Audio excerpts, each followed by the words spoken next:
Ever hear that term, dirty money? And stop and think, well, how did it actually get dirty? Yeah, where does it start? Exactly. So today we're doing a deep dive into financial crime to kind of uncover that origin story. We're focusing on something called predicate crimes, Mm-hmm. and we're using insights from FinCrime intelligence as our guide here. Right. And this is really crucial stuff. I mean, whether you're working in finance or maybe you're just trying to make sense of the news headlines or, you're simply curious about how criminal outfits work, Yeah. understanding these predicate crimes is, well, it's absolutely essential. Yeah. It's really the bedrock of all anti-money laundering AML efforts. Okay. Think of it like knowing what caused a stain before you try cleaning it up. That's a great analogy. Yeah. Really clears it up. And FinCrime intelligence, they do a good job breaking this down. They do. So our mission today, for you listening, is to really unpack this whole idea of predicate crimes. We want to define what they are, clearly. Yeah. Give you some, solid real-world examples. Explain why they're so critical in the fight against money laundering. And maybe even flag some of the red flags that these underlying crimes can throw up. Okay. Okay, so let's unpack this. What fundamentally is a predicate crime? Okay, so at its core, right, a predicate crime is the initial illegal act. It's the thing that generates the illicit funds, the dirty money we started with. Source activity. Exactly, the source activity.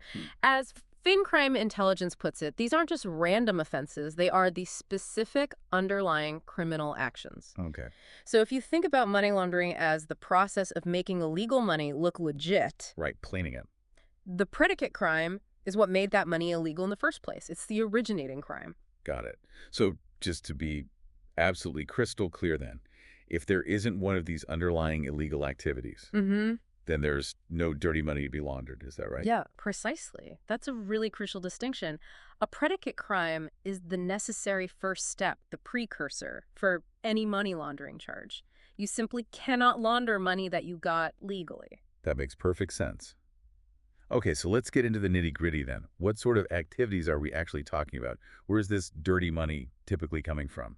Well, FinCrime Intelligence lays out a pretty comprehensive list of examples, things recognized globally, and it's quite broad. Okay. We're talking about fraud, and fraud itself is a huge category, right? It covers everything from, say, credit card fraud to complex healthcare scams, even securities fraud. Wow, okay. Then you have things like corruption and bribery, unfortunately, still massive generators of illicit wealth around the world. Right, those feel like very direct routes to dirty money. What else is on that list? What are some other key examples? Well, the big one, of course, is drug trafficking. That's always huge. Sure. And similarly, human trafficking and various illegal smuggling operations. Oh, Tax evasion is also listed as a predicate offense, which, some people might find a bit surprising, but think about it. Undeclared income. That's still illegal proceeds. interesting point. Yeah. And then there's terrorist financing, which obviously highlights the very serious nature of what we're discussing. Definitely a stark reminder. Indeed. And the list keeps going. You've got illegal arms trading, environmental crimes, too. Things like illegal logging or trafficking endangered wildlife. Right, so it's not just traditional financial crime. Exactly. It shows illicit profits can come from anywhere. And then there's the whole growing area of cybercrime. Yeah, that's huge now. Absolutely. Things like hacking, ransomware attacks, theft that comes from phishing schemes. It's all generating funds that need laundering. It's pretty striking when you lay it out like that, the sheer variety. You got these sort of long-established illegal trades alongside these really modern, tech-driven crimes. Mm-hmm. And FinCrime Intelligence points out, this list isn't set in stone, is it? It can actually grow over time. Absolutely. That's a key point. As criminals find new ways to make illegal money, Which they always do. which they always seem to do, yes, the list of what counts as a predicate offense has to evolve too, just to keep up. It's a constantly shifting landscape. Okay, so these are the crimes creating the problem. Now, how does the wider world, the international community, try to tackle this? FinCrime Intelligence mentioned international standards. Right. This is where the Financial Action Task Force, you'll often hear it called FATF, comes in. Ah, yes, FATF. Heard of them. They're the big global standard setter for AML, anti-money laundering, and also CTF, counter-terrorist financing. Okay. Now, what's interesting here, and what FATF pushes for, is that countries should actually criminalize money laundering based on a really broad range of these underlying predicate offenses. So not just murder or drug trafficking, but a wider net. A much wider net. They have these things called designated categories of offenses. Think of them as broad types of crime that FATF says are serious enough that all member countries should consider the proceeds as launderable. These categories basically set a benchmark for national laws. So it's not just up to each country to pick and choose which crimes they think are serious enough to worry about for money laundering. There's a global push for consistency. Exactly. FATF tries to create a level playing field, ensuring serious crimes are covered everywhere. And importantly, there are real consequences for countries that don't meet these standards. Okay. FinCrime intelligence points out that jurisdictions whose laws on predicate offenses aren't broad enough, well, they risk ending up on FATF's gray list or even the blacklist. And that's not just like a slap on the wrist, is it? What does being on one of those lists actually mean? Oh, it can be pretty damaging. It can lead to significant economic problems, reputational harm. How so? Well, being listed can scare off international investors. It can make financial transactions more expensive and difficult for that country's banks. And it generally hurts their standing in the global financial system. It signals risk. Okay, so there's a pretty strong incentive for countries to take these predicate crimes and FATF's recommendations very seriously indeed. Definitely. Right, let's bring this down to the more practical level then. Why is understanding all this, the definition, the examples, the international angle, why is it so crucial for the folks working inside financial institutions, for their AML compliance programs? Yeah, connecting this back to the day-to-day operations of, say, a bank or another financial firm. Understanding predicate crimes is, well, it's absolutely foundational. It touches almost everything they do in AML. Okay, so break that down for us. How does knowing about, say, illegal logging as a predicate crime actually affect what a compliance officer does? Well, okay, let's take suspicious activity reports, SARS.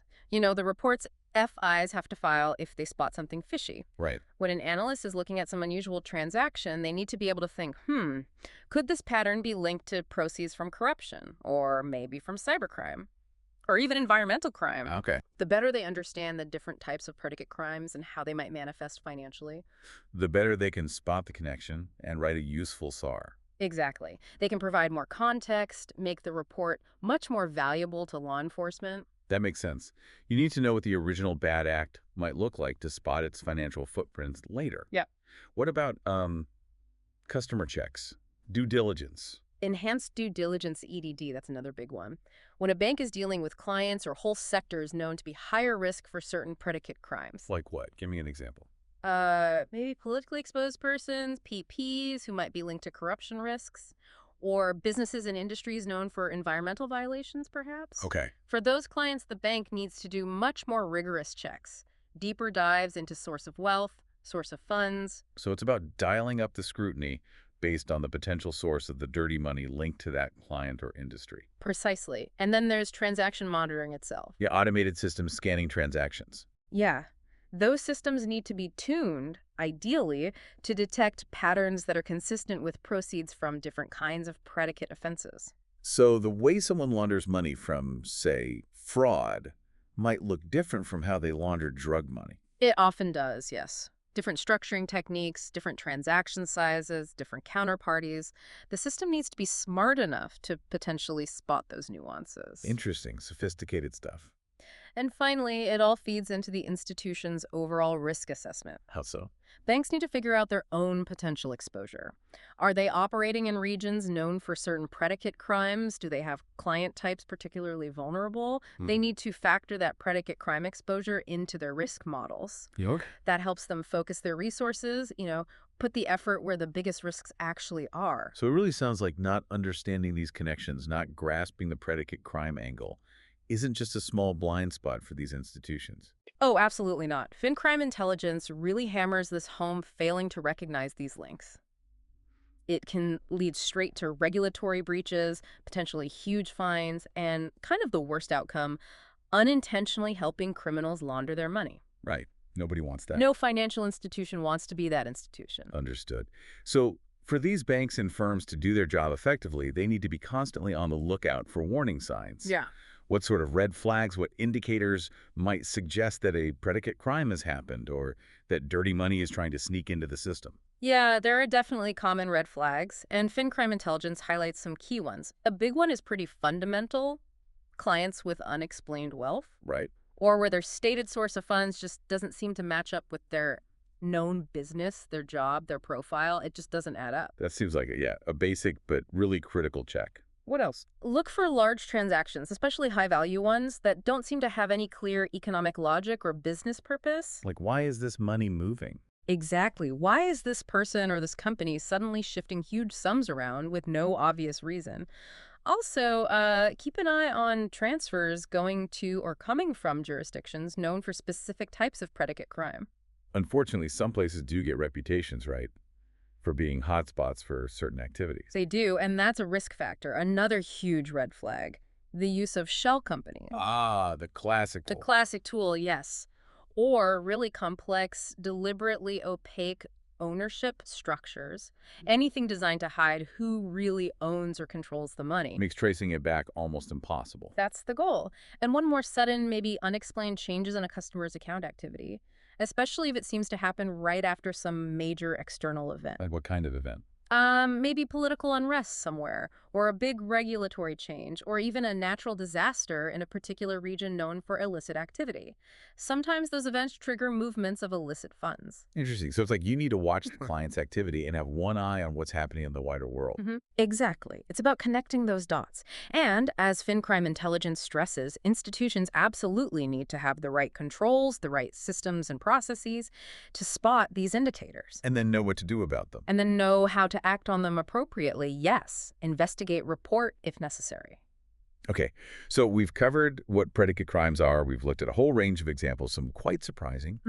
We've touched on the international efforts, FATF, and seen just how vital this understanding is for banks and financial institutions in their day-to-day compliance. Let's try and bring it all together now. Why is getting this fundamental piece predicate crimes? Why is it so essential in the bigger picture, the overall fight against financial crime?